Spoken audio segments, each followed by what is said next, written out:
富太燃點光明，黑炭就助黑暗。學子又搞事，我係你嘅節目主持人學子。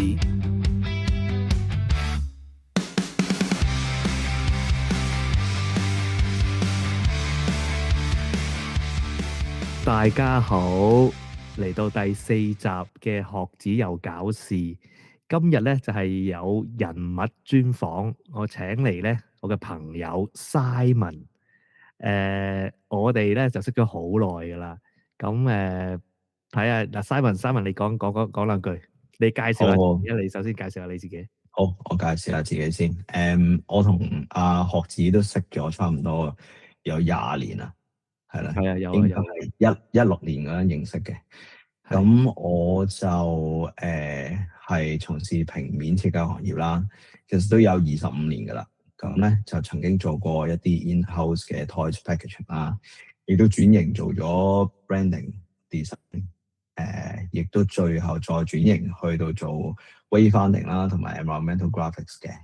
咁我香港最後份工咧就係做 design management，咁啊 lead 咗一條 team 啦，咁啊即係都係 run 一個 design business 咁啦 ，kind of 拍住一間大嘅公司咁。咁我做 wayfinding 啦，其實我諗可能好多人都唔係好知道咩叫 wayfinding 咁。wayfinding 咩咧？就係中文嘅意思就係中文嘅標識設計啦。咁即係好似喺個城市或者建築做一個 UX/UI design 咁樣咯。咁啊，設計嘅內容咧都其實包括譬如 wayfinding 嘅 strategy 啦，即係好似 branding 會有 strategy 啦。咁做 graphic design 啦。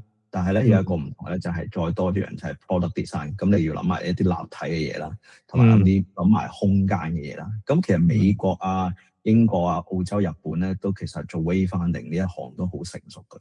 咁但係就香港就唔係話好闊啦個行頭，係咪啊？唔係好闊，其實真係都幾窄嘅，即係唔係太多公司做。我諗攬埋都係得3-4間度做 wayfinding 嘅設計嘅。咁我喺5年前啦，咁過咗嚟英國啦，咁一直都有工作啦，咁亦都做緊係 wayfinding 嘅 design 嘅。咁參與過嘅 project 就比較即係多人識啲，就係Wimbledon Championship 嘅，即係成個 area 嘅 wayfinding design 即係溫布頓網球場係咪？個主場係啦，個主場裏邊嘅 wayfinding 啦。跟住仲有一個係 Man City 啦，我前排做完嘅Man City 即係曼城嗰個stadium 嘅 wayfinding 啦，足球場個 stadium 係啦。咁最近咧就做緊一個欖球即係 rugby 嘅 stadium， 咁都幾好玩嘅。我喺邊度？喺Twickenham， 即係都係英國嘅，都係英國本土嘅。OK， 係啦，咁樣咯。嗱，更正少少，頭先你話2016年識咧，其實我哋係2008年識嘅。我諗2008年，我2008年咧，其實應該再早啲嘅，因為2008年我哋就喺某大嘅外資品牌設計公司嗰度做同事啦，係咪？但係即係當然嗰間公司之後就消失了啦。跟住再之前咧，我哋第一次識咧，就係應該咧我係喺再早幾年咧，我喺聖馬田讀書，有一個時間我返香港，跟住咧我有個朋友咧就教 Ivy 嘅 top up degree，跟住就揾我去即係 sharing 咁啦，跟住嗰度我識你㗎。係唔係2016啊？係2006啊？係2006啊！我諗2006應該20年。即係20年前啊！即係20年前啊！瘋癲啊！係咯，跟住我哋就做咗同事啦，跟住一路有聯絡啦，跟住就係咯，跟住我哋就咁啱就一齊都嚟咗英國啦，都係21年係嘛？都係21年啊！係21年。跟住我哋就咁啱都係住喺附近啦，即係都係倫敦啦。咁呢個都係咯，即係眨下眼已經咁多年。點解講得快？係啦，咁你咧就係我都有唔少設計嘅朋友咧嚟咗英國嘅，大話咧，好保守估計咧，起碼有20家嘅，即係我自己嘅朋友裏邊，即係有啲嗯以前嘅同學啊，或者係網上面識嘅又好，或者真係朋友都好啦，即係嗯二十家都係20-30家都分分鐘有嘅。咁咧而當中有親密啲聯絡嘅咧，其實就老實講又唔係好多嘅。但係據我所知，真係一路都有喺英國嘅設計嘅工作咧，其實又唔係話非常之多。有一啲就即係未必係做翻本行啦，或者有啲就唔想再做設計啦。咁各式各類嘅。而你咧就基本上一路都係做設計嘅。咁嗯，嗱，你喺度都做過幾間公司啦，主力都係係做 wayfinding 啦。係咁你又喺香港做 wayfinding，咁最嗯大嘅分別，即係其實我覺得觀眾咧好中意問咧，就係即係係設計教育啊，英國同香港嘅分別啦。咁係。職場嘅分別又有冇，而又係咩咧？職場分別其實嗱，如果講香港同埋英國咧，我諗其實最相同嘅地方，我覺得就係大家都係最後都係聽老細去講，然後同事去和應，即係呢個係有啲老土，不過呢個亦都嗯，係事實啦。因為老細係要負責晒成個 project 噶嘛，咁係，我覺得呢個都好合理嘅。但係咧我不如講下啲乜嘢唔同啦，就嗯，係不如我直接啲講英國有啲咩特別嘅地方，我覺得都幾有趣嘅。就係你同成個 team 嘅同事啦、老細啦，嗰個關係咧嘅建立咧係，我諗係個 priority 係行先咯。即係譬如你會嗯，可以同老細傾偈、去飲酒、放工，即係一班同事whatever 你係咩 level 嘅，即係你係senior 啊、junior 啊。即係大家都係去一齊去有 social 嘅時間咯，即係有傾偈啊嗰啲咁。即係我覺得係，呢樣嘢係都好緊要，因為你去 build up 一個 relationship 咧，即係你哋雙方咧就會有建立一個即係點講互信啊。係，同埋咧仲有係我就覺得喺同事嘅關係合作嗰度咧，會令到最後大家都好即係會傾向係 positive 去完成一件事咯。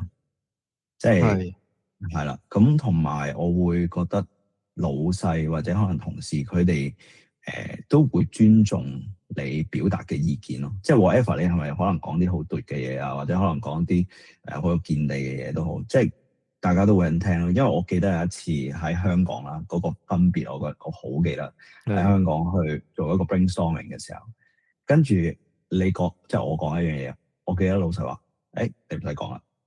佢真係咁講喎，喂，搞錯啊，未講完。即係我會覺係，得有啲係喺香港係多數，即係尊重呢樣嘢。我諗真係仲香港嘅職場都仲要多多學習啦，咁樣。咁我覺得呢個其中一樣啦。係，咁同埋英國嘅職場咧就有趣啲嘅，就係講嘅時間、傾嘅時間咧係多過做嘅喎。即係你譬如你做嘅時間係你會譬如花咗半，即係可能50%時間去傾，但係其實香港唔係噶嘛。即係香港你係，個 briefing 完咗，你就即刻就咁去做啦，冇講咁多嘢。跟住你做咗出嚟，我哋先傾噶嘛。但係呢度咧係調翻轉嘅，係傾咗先做嘅咁咯。咁有好有唔係，好嘅，有好有唔好嘅。嗯，如果你傾咗先做，你可能你前期你有覺得有少少 annoying 嘅，即係都傾咁耐嘅喂。咁但係其嗯，實你了解清楚之後，你會唔會嘥咁多時間之後做嘢嘅時候？嗯，嗯，係啦，嗯，同埋我都會覺得英國嘅職場咧係比較國際嘅。即係雖然香港就話叫做一個國際城市啦，係咪？咁但係，係國際嘅城市個圈子其實好細嘅啫嘛。即係講國際意思，即係話你，譬如你嘅同事，即係我當你，譬如做緊設計咁喺香港，你會有印度人嘅同事啊，你會有西班牙嘅同事啊，即少係其實啲咯，係好少，even 就算台真係少，灣都冇噶嘛。咁係，係，你又會發覺，咦？點解我認識嘅人喺香港嘅設計圈子？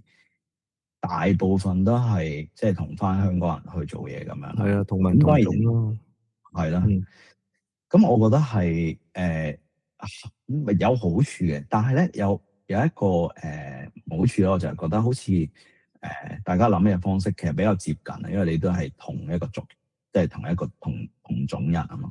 係。咁而我就覺得嚟到英國，我覺得好有趣嘅地方就係即係譬如我而家個 team 為例啦，我數下先，有英國本土人啦，有嗯哼。法國人啦，有意大利人啦，匈牙利啊、西班牙啊、嗯印度啊、台灣又有，中國都有嘅，咁同埋香港人啦，咁都有嘅，嗯即係香嗯港人我啦咁。咁我就覺得即係你會擴闊咗你自己生活嘅圈子同埋諗嘢嘅圈子咯。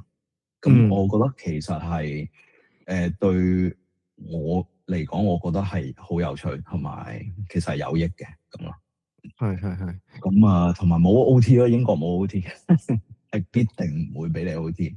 係成個文化唔興 OT 啊，定係佢根本即係個 schedule 好，就係覺得佢一個禮拜一個人就係大概係35個至40個鐘，係咁就係咁噶啦。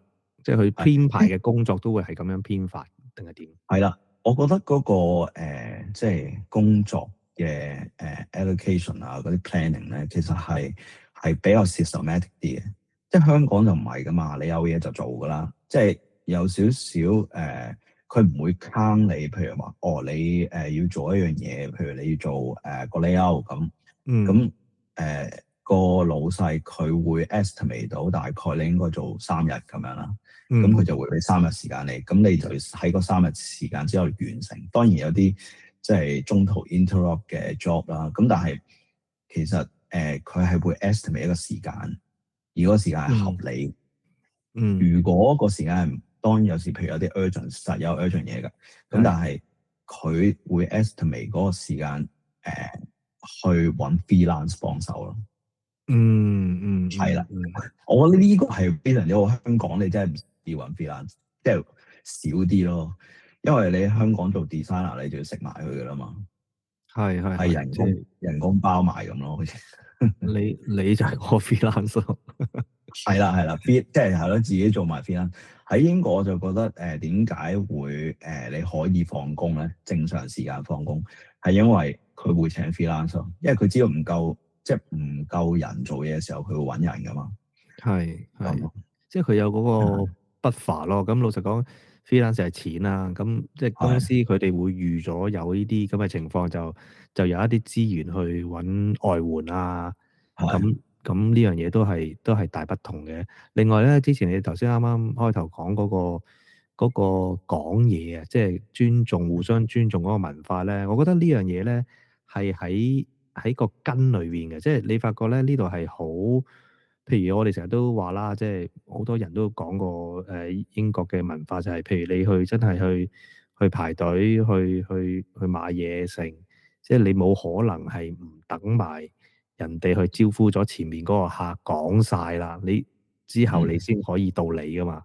即係香港就係譬如你銀行啊，哎呀，我都係講一句就係請問廁所喺邊？你冇可能呢樣嘢噶嘛？係即係呢個咧係等人哋講完啊，就算開會都係嘅，即係等人哋講完，佢有個停頓位或者一個轉接位，另外一個人先會講嘅。即係如果你係喺呢度去平時嘅交談都好啊，你去嘗試去暫亂歌病，去打斷人哋嗰個講嘢嗰個節奏咧，其實係極度冇禮貌噶嘛。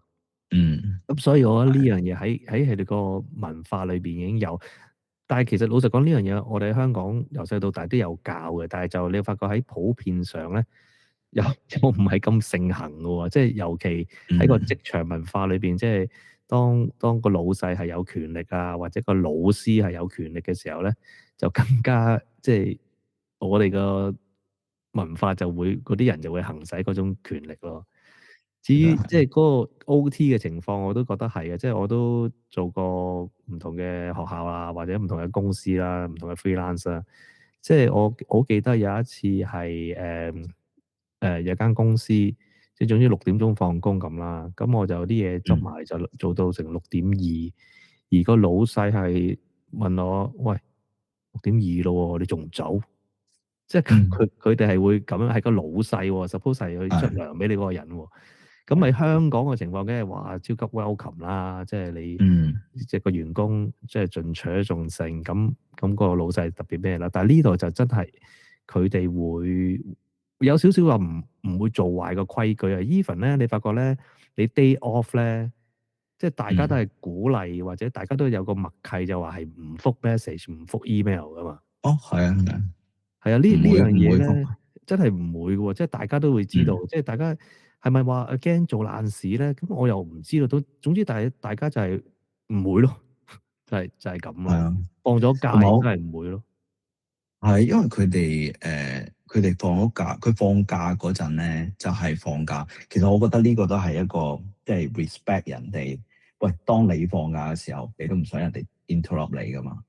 即係我覺得呢樣又係互相尊重咯。即係當你去尊重嘅時候，你都想人尊重你。我覺得其實呢個係互相嘅，所以我呢個喺英國嘅職場文化嗰度咧係俾我即係印象幾深刻，就係大家嗰個關係咯，即係喺呢度。但其實咁係你諗下，其實咁先係正常啊嘛。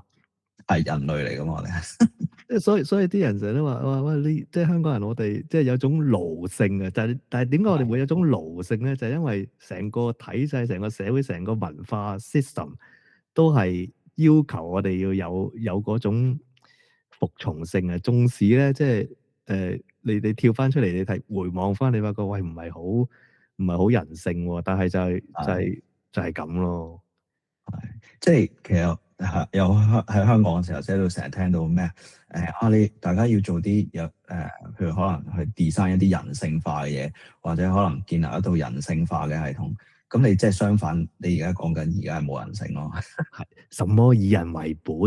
喂，點解個社會瘋狂地要講以人為本啫？就因為所有嘢都唔係以人為本啊嘛，全部咧喺度吹，跟住咧講咗個口號咧，就會覺得以為哎呀，我哋真係以人為本。我心諗嘥氣啦，即係有時即係活到幾廿年嘅年紀咧，你發覺係嘛？唉，你唔好同我嚟呢套啦，又喺度睇穿晒。係啊，仲有另外咧，我會發覺咧，嗱呢度公眾假期冇香港咁多啦，所以咧其實嗰個有薪假期普通嘅工咧都閒閒地都廿幾日㗎嘛。係啊，係啊，係啊，咁你係咪大概嘅工作都係廿幾日？我年假咧就25日嘅，係跟住佢嗰日嘅好似係幾乎係啦，有啲人23，有啲人24，我聽過有24，不過基本都有23至25啦，可以當係。但係咧最正係咩咧？就係我做過唔同公司啦，而家第二間公司啦，算係即係一個咁長嘅工作，第二間公司。咁我佢聖誕節至到新年咧年尾嗰陣咧，佢會送多3日俾你㗎。係好多公司都係咁嘅，好多都即係嗰個連埋都有成八日嘅好似。係啊，咁你諗下一年，哇有成28日大假喎，即係真係幾正。同埋其實因為個假11個月工咯。係啊，11個月工，佢係個假俾咗你自己去決定你幾時放啊嘛，而唔係好似香港咁樣，即係你係當然佢嗰啲public holiday 香港係多啲嘅，咁但係你自己有薪嘅年假咧，我記得我最尾嗰份工都係好似得20日咋。我記得我開頭第一份工，哇簡直係地獄嘅。7日嘅咋，有啲7日或者10日已經好好啦。仲要個老細啊，新年嗰陣，啲同事話因為可能大陸廠放假，跟住你都放埋啦，佢唔係送俾你喎，佢屈埋你嗰2日，最後你得5日年假，我真係正啊！真係呢啲嘢真係，即係好仆街。仲有咧，我發覺咧，香港請假咧，係有種罪疚感噶嘛，即係你會懷疑自己未必攞到假，或者個老細會詐型，或者你攞得太長咧。但係咧，我呢度做過好幾份工咧，我成日會見到有一啲同事咧唔見咗喎，跟原來就係攞咗假喎。跟住咧，有時我會發覺，哇！明明嗰期係要趕 deadline 趕成喎，但係有發覺有啲要員咧無端端放咗1個禮拜假喎。即係而呢樣嘢咧係又係好互相尊重嘅喎。哦，咁啊，嗰個同事佢即係總之佢哋一定要即係預先請啦，啲假就唔可以 ad hoc 咁樣請啦。即係話嗰兩個禮拜後佢就會放假啦，咁我哋啲工作咧就咁安排啦。即係大家，但係你喺香港，喂兩個禮拜後我哋有個 presentation 喎，你攞假唔得喎，攞咗都要燒價嗰隻啦，係咪先？係攞咗都要燒價，你買咗機票點樣燒價啫？真係黐線㗎。所以如果職場嚟講，你話工作文化咧係有好多好處，但係唔好處咧，即係如果你發覺同香港你覺得啊，即係有啲嘢頂唔緊啊，我覺得佢哋個節奏係慢啲嘅，即係你話有好有唔好咯，即係慢可以係好節奏噶嘛，但係慢可係啊，慢可以係點解好。慢起嚟又唔好咧？咪因為你要配合翻人啊嘛。其實嗱講真，我唔係話我自己做嘢好快，或者可能係香港人做嘢好快。但係其實咧，因為你譬如你喺香港做嘢，你慣咗嗰個 speed 咧，即係 even 就算我喺呢度做咗5年咧，其實我都想唔好將啲嘢拖咁耐咯。因為你有時對住同一樣嘢，你拖好耐，你自己都幾辛苦嘅。我覺得有時係即係你明明係可以一日搞掂嘅，點解我要拖夠2日或者3日，或者下個禮拜先傾咧咁，即或者下個禮拜先做完咧咁。所以我會覺得呢度有少少即係要協調咯，即係將自己嗰個節奏同人哋即係同步咯。呢個係有時係有啲難頂嘅，但係我就同埋佢哋好中意傾咯，即係講真嗱，我覺得傾係好，佢哋花好長時間傾，我都有少少覺得，我其實講完㗎咯喎。不如做啦咁樣，咁係咯，就係嗰呢樣嘢。同埋咧，你頭先講開咧，即係嗰個social life 啊，即係同同事啊。咁香港咧，我做過咁多間設計公司咧，幾乎咧係大部分啊都冇話什麼 happy hour 啊飲嘢嘅。我懷疑因為我冇乜點打過即係外資鬼佬公司啦喺香港。咁但係一般嘅設計公司咧，無論大中細咧，其實都冇呢樣嘢。而呢度咧就係好流行啊。譬如禮拜五啊4點零啊就開始 office 開始走啊，大家互比啊，跟住有啲再想再傾咧，就再去附近啲 pub 啊，有時走1-2間啊，飲到10點11點，即係只要你想飲就一定有人陪你飲嗰隻咧。而呢種咁嘅 social life 咧，我相信咧未必係好多香港人習慣。而咧，如果老實講，你有少少社恐或者喂，有時真係邊有咁多嘢傾啊？咁會唔會造成壓力咧？呢個係有嘅，因為咧你會發覺其實即係其實有冇咁多嘢傾先？其實都冇㗎喎，好多時。同埋有啲嘢你係講嗱，譬如好似你講話weekend 做啲咩，嚟緊會 plan 啲咩做。咁其實可能你重複同幾個同事講，都係講同一樣嘢，因為覺得都幾冇癮喎。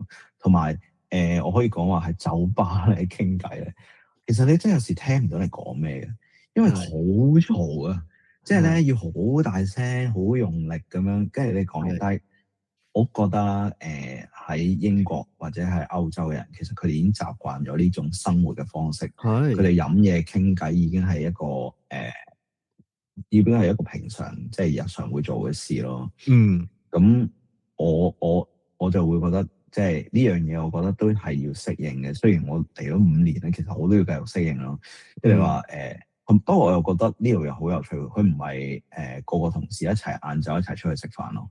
香港一定啊，拉大隊扮咁成一紮，因為係好 chop 嘅喎。呢個都係一個大分別，呢個最巨大嘅分別嚟嘅。但係有啲係 chop，有啲人就自己去散步，有啲人就自己買個 meal deal，有啲又就咁攞翻位食，即係好似好一個好個人嘅一個長少少嘅 break。有啲就係即係做半個鐘頭就翻埋位做嘢，maximum 係1個鐘頭咯。大家都好守時嘅，我見到即係有啲人係真係即係好似你話齋係半粒鐘，跟住就翻埋嚟做嘢啦。跟住有其實大部分人都係都會用晒嗰1個鐘咯。跟住 whatever 你去周圍行下唞一唞啊，其實我覺得係好嘅，呢個係一個健康嘅，即係因為你全日8個鐘頭已經對住啲同事7個鐘啦，我做嘢7個鐘。對住啲同事咁，其實都有好多嘢傾啦，即係大家都可能係喺工作上面已經在喺度傾緊。咁我覺得 lunch break 就真係 take 一個 break 咯。係，係啦，同埋即係大家我都覺得係相對準時翻工、準時放工嘅，嗯，即係話所有嗰係7個鐘頭嘅 working hours 咧係好即係冇乜水分嘅。即係好同香港有均真。時，喂，香港如果你話即係夜夜都係老奉 OT，少咁我都翻10點啦、10點半啦，係咪先？係所以呢個都係即係 adjust 嘅啫，即係係呢度真係好實質，你7個鐘頭，同埋真係好聚精會神，你都冇乜大機會吞到咩泡咯。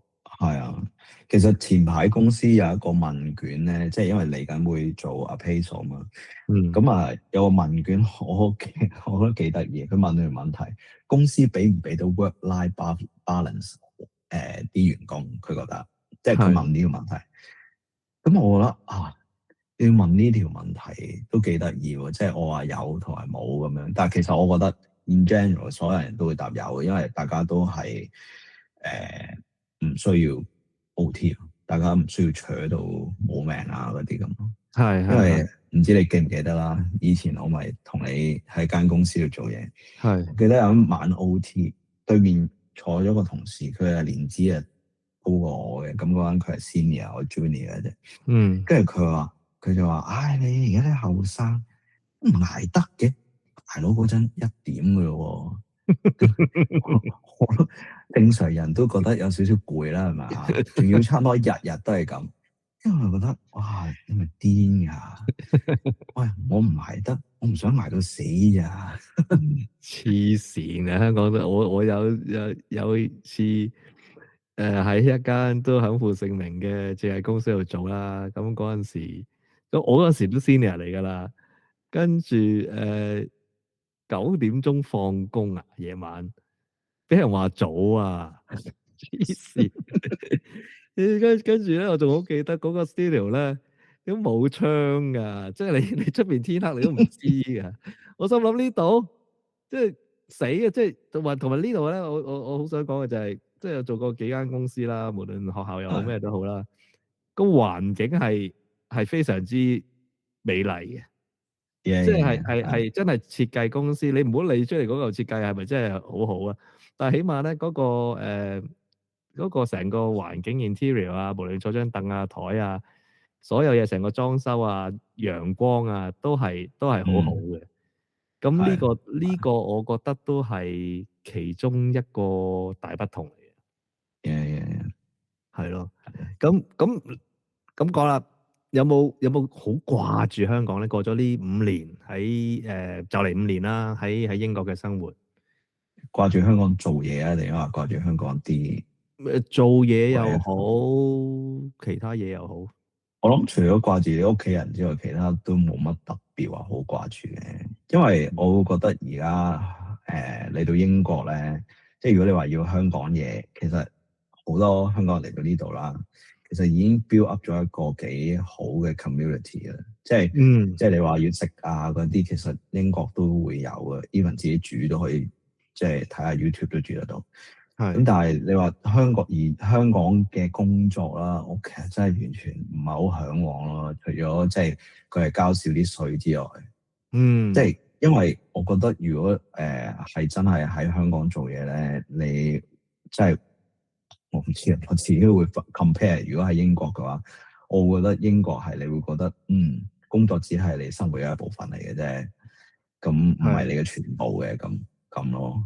咁所以係係我就冇諗過話回流啊嗰啲嘢噶啦，咁係，就算有份超級高薪厚職，好話俾你話晒事，國際大企業，嗯香港有個 opening 咧，嗯嗱，睇下有幾高啦。如果真係高到我自己都有動搖嘅，咁我咪可能做1-2年，咁可能揾埋就翻英國咯。我自己咁諗。因為咧點解會咁問咧？其實咧嗱，而家5+1好多人都就嚟5啦，嗯咁再加多1年，好多人就會如無意外就攞到British passport哼，係BC 啦。咁我相信咧，亦都有唔少人咧，即係會考慮回流啦，或者係睇工作機會啦。咁呢樣嘢咧，當然啦，你網上面有好多討論啦，有啲人就話咩搞唔掂啊，回流啊，咁有好多嘢。但係我會覺得咧，其實即係 after all 都係要睇嗰個人咯，因為你真係唔，譬如好似你早幾年啲人就喺度話走同唔走，但我心諗你又唔係嗰個人。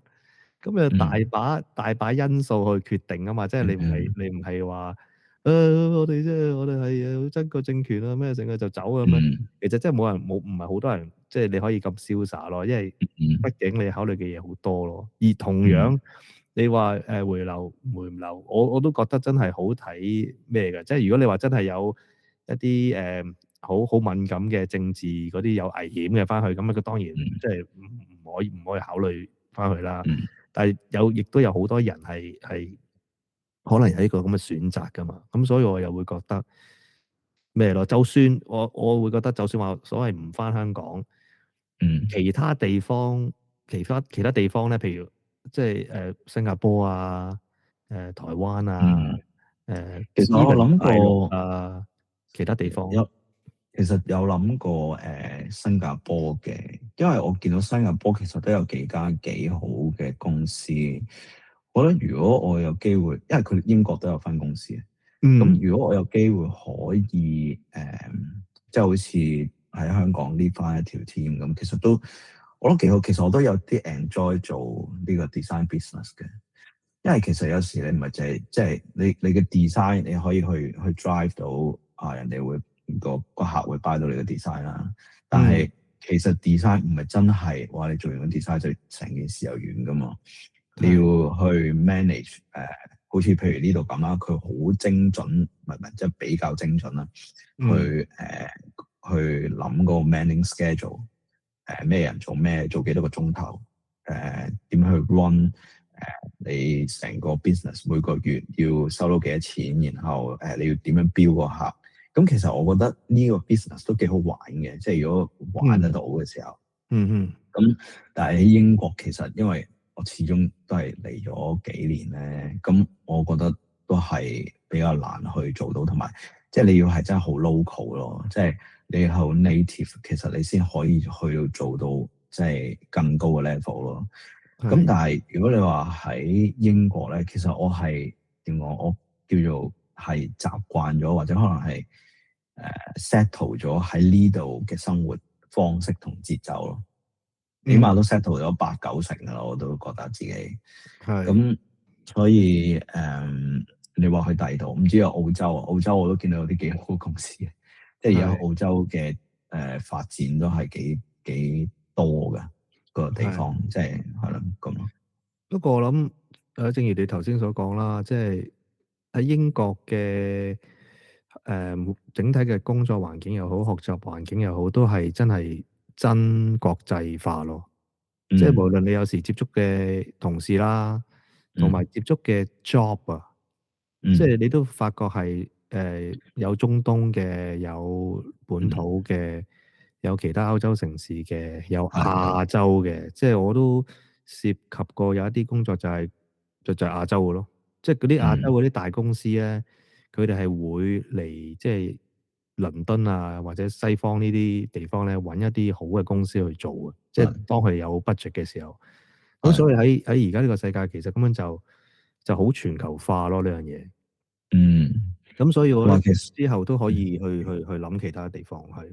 英國係一個即係你話如果佢生產一啲好實際嘅 product 咧，我發覺英國其實係少嘅。但係如果你話 sell design service 咧，其實呢度係幾主要嘅。即係喺英國，即係whatever你話中東嗰啲客，哇，俾成個億你咁樣去做啲 project。喂，其實你係冇嗱，你係有輸出嘅，即係你係有交貨嘅，但係你係交一啲 document 嘅啫嘛，即係你唔係真係標一嚿嘢出嚟啊嘛。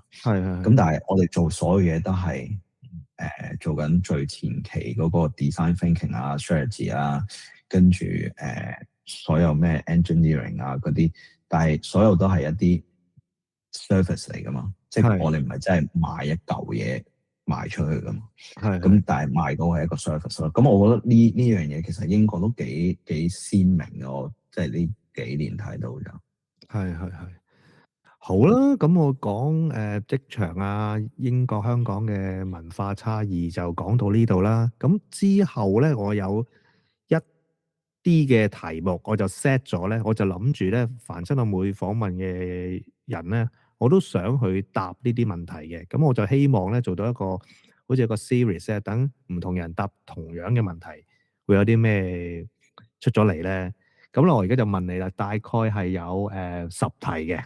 OK，嗯咁第一題，你係點樣學設計嘅咧？你係喺學校學啊，亦都有啲人話做嘢嘅時候先真真正正學設計啊。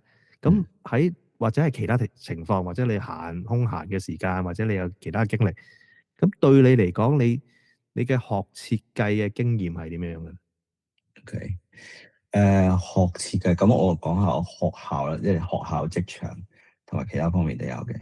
咁嗯學校咧，我其實讀過好幾間學校嘅，大一嗯，設計學院啦，係我都讀過，Ivy 嘅 Visual Communication 啦我都讀過，嘅係啦我，Higher Diploma，我都讀過，跟住之後喺 Ivy 嗰度讀咗個 Top Degree 啦，咁係係。Birmingham City University，即係嗰啲 tutor 啊嗰啲 lecturer 嚟到香港咁樣去一年嘅課程。嗰陣時仲有Tutor 飛嚟嘅，嘅傳說話之後好似冇喎，唔知真定假。之後係冇啊，之後冇啊，視像嘅我記得好似話。跟住咧，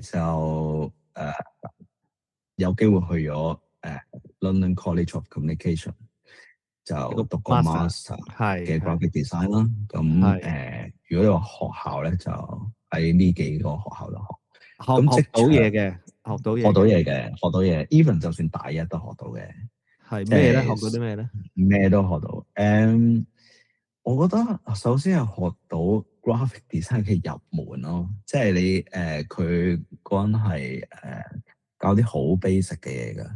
我記得好似係唔知剪紙咁，即係整啲咩點樣簡化一個人嘅portrait 啊，跟住咧係就將一個人嗰個側面剪出嚟，即係 graphic 嘅呢樣嘢，但係係用手畫出嚟，然後唔知剪出嚟，做埋呢啲嘢。係咁啊，跟住因為佢大一嗰個課程咧就叫做工商設計，咁係就即係好似你讀完之後咧就有嘢撈嘅應該，咁啊應該應該有嘢撈。咁我最後都有嘢撈嘅，但係做咗packaging design 咯，嗯一啲玩具 packaging 係 in house 嚟。咁啊，Ivy 我都覺得係一個幾好去學，好實際咯，即係去用 whatever software 啦，好實際嘅 software 嚟係應用啦。係佢亦都會教你即係 branding 啊嗰啲。咁但係都係我覺得係比較基礎少少咯。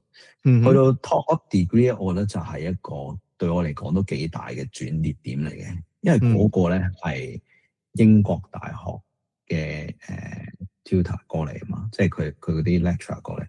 咁其實係真係英國嘅 design education 去帶到入去 Ivy 間學校嗰度啦。雖然只係第一，以前唔同嘅，真係唔同啊，唔同。即係係 even 佢叫你去做一啲 brainstorming 啊、mind map 啊，去揾你自己要去做嘅 design solution 啊，又或者係tutor 啦。其實有一個 tutor 好好啦，咁亦都係學子你個朋友啦。咁佢就介紹我睇 Paul Rand 呢本書啦，即係 Paul Rand 應該介紹 Paul Rand 呢個人，跟住我就去睇佢啲書啦。咁其實喺嗰度咧，我就會學到咧，你點樣去自發去學設計咯。咁第二個轉捩點咧，就係之後讀完嗰個 top degree 之後咧，就讀咗個 master 喺 LCC 讀嘅。咁咧，我好記得我上一個 course 咧，叫 Typography Hierarchy 嘅 workshop。咁咧，大家都要做一張 poster 啦。咁但係咧，就嗰張 poster 係做啲咩咧？就係佢俾時間、人物、地點同埋內容做咩活動你。咁係一張 A4 紙咁樣。咁但係佢要你做張 A3 poster。咁咧你就只可以 focus 喺一個重點咧，即係譬如你focus 喺個地點嗰度，咁你就要煲大個地點，但係你可以做唔同效果，但係你唔喺電腦做喎，係剪貼貼。而咧每一次咧你剪貼嘅時候咧，或者放大縮細咧，你只可以用影印機嘅啫。咁影印機每印一次你都3磅啦，咁你就要諗得好清楚，你係咪要放大佢？你要放幾大啦？3磅。係啊。我哋每一次都要諗得好清楚，我覺得呢個好正咯，就係你嘅 design process 就係你要諗得好清楚，你去做啊，唔係話我試下咁，我試下咁，我試下，你試係冇問題嘅，但係你要真係諗清楚，同埋我覺得有趣嗰個地方就係佢令到我，因為佢個名叫做 Typography Hierarchy 啊嘛，佢影響到我咧之後咧做任何 design 咧，我都會擺呢個原則就係。咩嘢係最咩係最重要，然後我點樣去突出呢樣嘢，然後去同人去即係溝通。咁我覺得呢樣嘢係你做咩設計，其實都係用呢個 principle，其實就冇錯噶啦。係咯，即係 visual hierarchy 咯，即係無論影像同 type， 即係 image and type 呢個兩樣最重要嘅元素，其實你就要諗嗰個 priority，個 viewer 會睇啲咩先咯。咁呢個係緊要嘅。至於職場同其他地方咧，職場咧其實嗱，我覺得職場就真係喺實嘅 project 上邊學咯。即係譬如你話講 branding 嘅時候，咁我講喺間 branding 公司度做，咁做過都3間啦。咁其實嗰個 visual communication 或者 storytelling 嗰個 process 咧，譬如你點樣去 convince 人哋去 buy 你嘅 design，當然你要有好嘅 idea 啦，但係你要點樣去將你要做嗰個設計，然後話到俾人知呢個係最適合嘅。跟住當然啦，通常都有唔同嘅option 啦。咁但係我覺得呢個嘅過程係我去學設計裏邊嘅 visual storytelling 一個幾重要嘅一 part 去學習，因為你喺學校其實好難學到㗎嘛。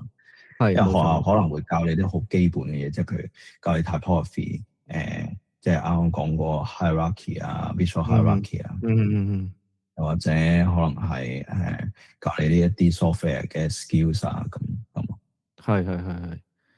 咁好啊。咁其他地方可能就即係你，因為你知道睇書或者係咩，你就會去嘗試去有一個所謂嘅自我去學嘢、去睇嘢啊，去揾其他嘢睇展覽啊，嗰啲地方我諗都係你會有機會學到。其實有啲我又覺得有啲即係即係我嗱，即係譬如我冇好似學子或者可能其他我聽過嘅 designer，佢會有一個好好嘅，即係譬如去咗間好嘅公司，嗰間公司嗰個人係會叫教你設計㗎嘛。係啊，即係譬如你之前去過嗰個大師嗰個公司啦，佢都冇教我都係偷師啫。係即係你哋有得偷啊嘛。係。即係個問題係我可能做咗個榜樣俾你睇啊。exactly。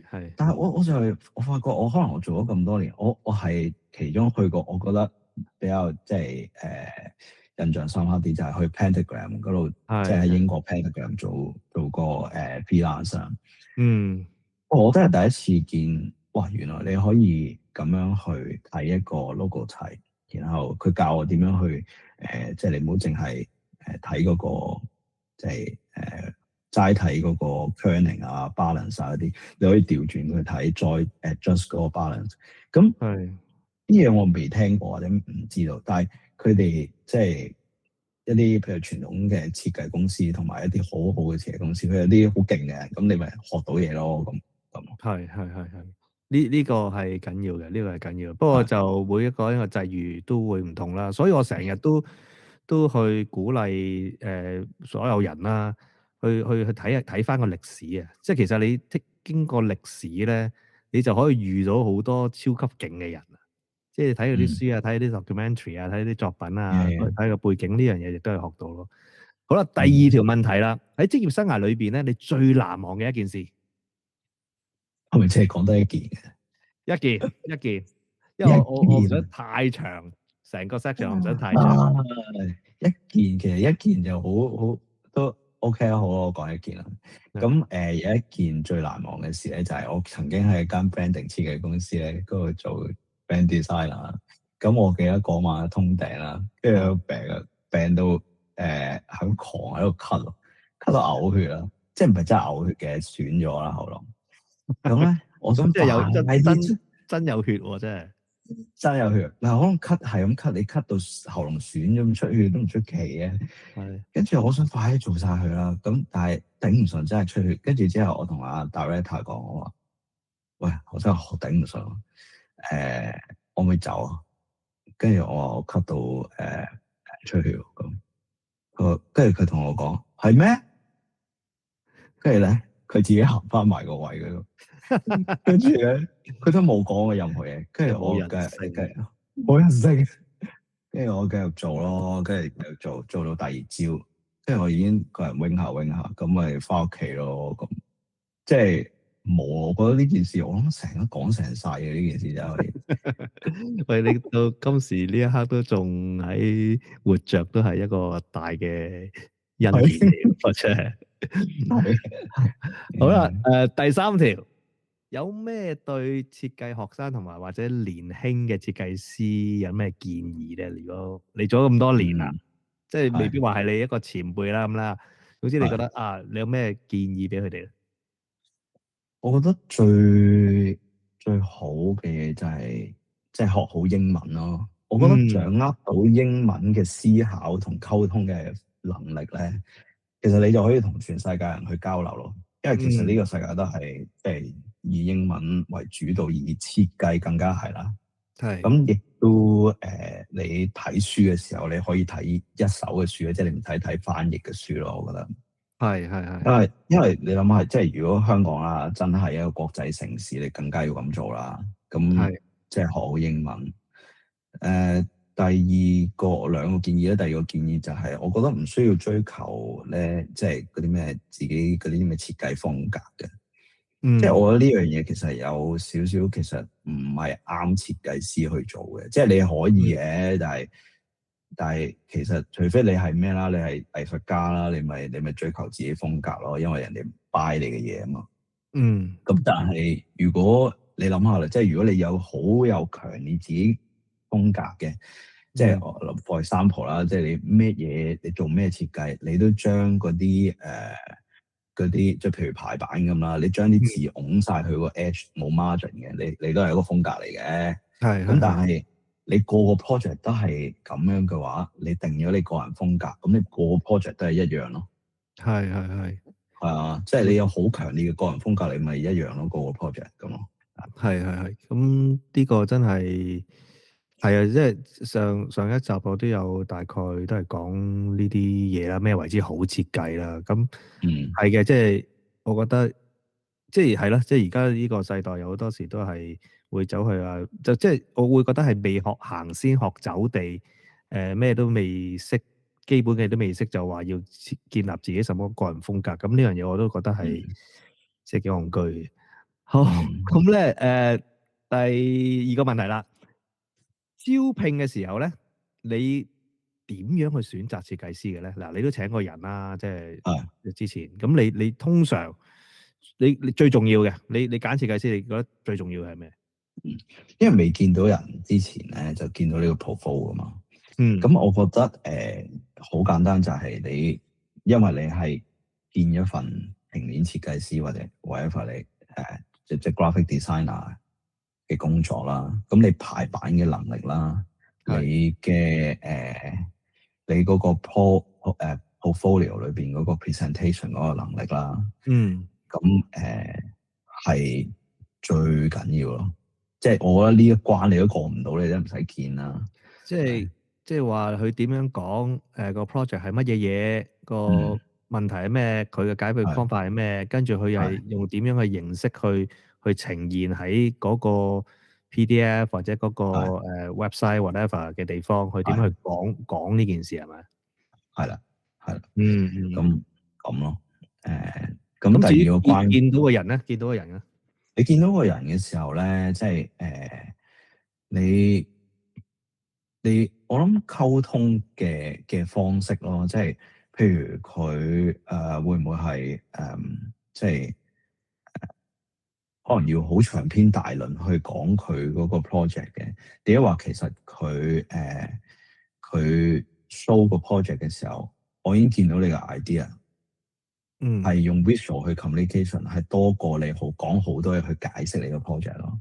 即係我覺得呢個其實都幾關鍵，因為我其實都見過啲人咧，佢哋即係用好多時間去講佢同一個 project，但係你永遠都 get 唔到佢嗰個 project 或者佢個 design 其實係點解要咁做？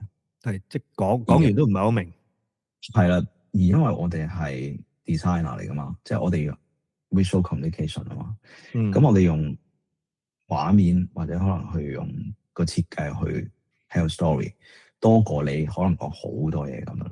咁我覺得呢個都係幾緊要嘅。係，同埋即係你講嗰樣嘢係咪真係同你做嗰樣嘢升唔升咯？有時即係完全係兩碼子嘅事，你就講一套做一套，就真係有啲怪嘅。好，之後咧，我想因為問下你，咁啊講講你嘅個人取向呢件事啊，即係譬如我哋成日都話設計師最緊要係佢自己嘅取向，即係無論你係做一啲概念性嘅嘢，做風格性嘅嘢，咁對於你嚟講，個人取向係呢一回事係啲咩咧？你嘅個人取向係咩咧？我覺得每個人都有個人嘅取向啦，咁但係個取向係會帶到你去唔同嘅地方嘅。因為你譬如好似我自己即係傾向去做一啲可以同人溝通到嘅設計啦，好似好抽象，但係其實我覺得同人溝通到明嘅，即係好用明。係啦，所以我覺得 way 翻定係好 practical 嘅，即係人哋會睇得明啦，會感受得到啦，亦都會見得到、摸得到，因為你要做樣實物出嚟啊嘛。咁我覺得嗰個取向就係你我取向其實我係以嗰個最後嗰個使用嗰個人嘅角度去諗，係。而去達成嗰個設計嘅目標啦。呢老實講，你講呢樣嘢真係唔係咁多設計師嘅取向係咁噶。即係我覺得正正因為你有呢個取向，我諗我哋先可以做到咁耐朋友咯。不過題外話，其實老實講，我都幾想訪問一啲咧同我自己取向唔係好同嘅人，我覺得仲有趣嘅。咁係啦咁樣。好，第6條咧就係你最喜歡嘅書、電影或者藝術品係咩咧？你揀一樣。其實我2本書最中意嘅。咁講晒2本書。OK，原研哉嘅設計中的設計。咁其實嗰本書裏邊有一個 chapter 講做 signage design 嘅。咁其實嗰個咧係我諗都叫做係一個轉捩點，即係佢諗其實 signage 都幾得意嘅。佢係做一個產科醫院嘅signage design。咁佢就用咗一啲布啦，去白色嘅布去做個 signage。咁其實我諗其實不平時即係諗所有嘢都係用 graphic design 去行先噶嘛。但係其實我好似冇乜諗過人哋親身接觸一樣物件或者去感受到 even 佢 environmental 即係佢個空間啊，或者係嗰個你所揀嘅 material 其實都係一個設計嘅一個內容嚟嘅喎。咁呢個係其實一個轉捩點啦，令到我覺得其實 signage 都幾有趣，不如睇下可唔可以有得做下呢啲嘢啦。另外咧就係 Paul Rand 啦，Paul Rand 嗰本書叫Lascaux to Brooklyn。咁裏邊咧有個 EF logo design，即係其中一個 chapter 咧講 EF logo design 嘅。咁 EF 就係嗰個 English First 嗰個即係教英文嗰個 education 嗰個機構啦。咁佢嗰個presentation 嗰個 sequence 咧係令到我覺得其實 storytelling 咧，你用 visual 咧，你唔使講嘢，你都可以表達得到你最後你想即係完成嗰個設計，我覺得呢個係即係都係好啟發到我咯。係正正。好啦，第七題，你嗯最喜歡同埋最討厭嘅香港文化係咩？誒、最中意咧就係香港好快，樣樣嘢都好快，好係爽快。你覺得哇，真係快靚正，真係爽啦！但係係最討厭嘅咧都係快咯，我覺得好係辛苦啊，其實。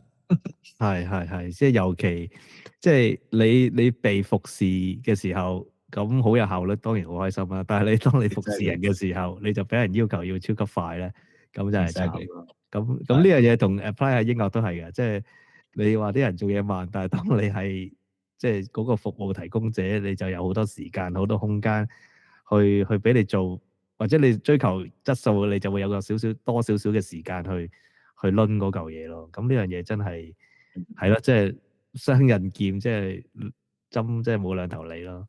冇錯。好，第八題，你嘅嗜好係咩？睇動畫啦。睇動畫咩？咁你最係近睇咗咩動畫咧？葬送的芙莉蓮係咩嚟㗎？係講一個精靈，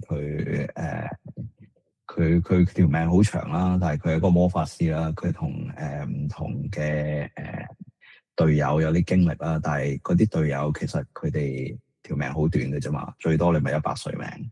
係咁但係嗰個精靈係過千歲命噶嘛，咁係佢講嗰種即係永恆同埋人嘅有限嗰、個嗰、個嗰、個連結咧，我覺得好有趣咯。跟住，OK，我其實都同我太太一齊睇啊，唔係我淨係一個人睇。但我覺係得因為好得意嘅，即係佢因為話晒都中年啊嘛，而家咁其係實睇翻一啲講人生啊、講時間嘅嘢都幾有趣嘅。OK。好，第誒九題，你最理想嘅生活模式係咩咧？最理想就係每個禮拜翻3至4日工啦，跟住其餘時間可以行下廟私人去下郊外咁樣咯。係咁，即係首先就要有財務自由啦，即係起碼yeah yeah 唔 yeah，唔需要太過餐搵餐食餐餐清咁啦。係。好，好，最後一題啦，你有咩說話想同少年嘅自己講咧？嗯，其實我見到呢條問題嘅時候，我覺得好有趣，因為我發覺如果我真係有時光機翻到翻去咧，我諗我講都唔會聽嘅嗰陣我，但係我如果真係要講咧，我就要同我諗我讀小學嘅時候講啦，都唔係少年添，學好係，英文啊，學好英文啊，但係嗰陣時嘅好阻力係咩咧？你緊要。記唔記得嗰陣時你嘅阻力係咩咧？點解冇學好咧？我覺得阻力係學校咯，可能我唔係讀一啲好好嘅學校啦，我覺得，即係係啲老師咧，其實我覺得老師都幾影響到人。嗰個老師每次英文堂翻到嚟都係上堂拿住支咪，跟住講完佢嘅嘢，跟住有 goodbye class 就行咗出去，即係你完全完全冇學到啲咩，你會覺得哇，點解我細個或者你其實唔好話細個，應該我覺得唔知香港啦，即係你唔係讀一啲國際學校，你唔係讀一啲名校咁樣全係英文嘅咁。其實你一般學校，其實英文你真係好 limit 㗎，即係係係即係我係係。覺得係咁咯。因為你嗰個資源又唔係會咁多啦，即係一班有30幾40人啦，嗰陣時係嘅年代。啊，跟住你老實講，你除咗英文堂以外，其實你冇乜機會用英文噶嘛。咁係，所以我覺得同埋呢樣嘢都好難嘅。同埋以前學英文嗰個方式其實都幾沉悶咯，係係即係係你都用唔到嘅。係係咁，所以有時係啦，我都覺得對我嚟講都係㗎，即係呢樣嘢，我覺得都係好緊要。不過你回想翻，真係確實係你喺嗰個環境裏邊。你真係未必有咁嘅機會咯。係，所以我可能我就諗啦，唉，可能講都冇用啦。係咁，所以而家好多人嚟咗英國嘅家庭，佢哋嘅下一代就唔使擔心呢樣嘢啦。即係佢哋有一個好好嘅語境啊，去用佢嘅英文。但係同時間，如果太細過嚟嗰啲，就分分鐘講廣東話都未必正啊，或者中文會唔好咯。咁呢樣嘢都，唉，都好難取捨㗎啦。即係老實講，你要學中文學廣東話，可能即係仲難過學英文嘅啫。都係，係嘛？喂，好啦，喂，今次真係好開心啊！我完成咗我第一次嘅人物專訪，我都希望我嚟緊都可以即係做一啲咁有內容嘅訪問啦。即係感謝你抽出時間去同我傾偈啊！多謝邀請。係啊，咁訪問第一人。係啊，之後我都傾咗唔少朋友喺我嘅訪問名單裏邊嘅，但係真係要去逐一句慢慢去做咯。好啦，再次多謝你。好，thank you。好，再見，拜拜。多謝大家收聽。如果你哋覺得啱聽，歡迎訂閱呢個 podcast，我嘅 YouTube、Facebook page 同埋 Instagram。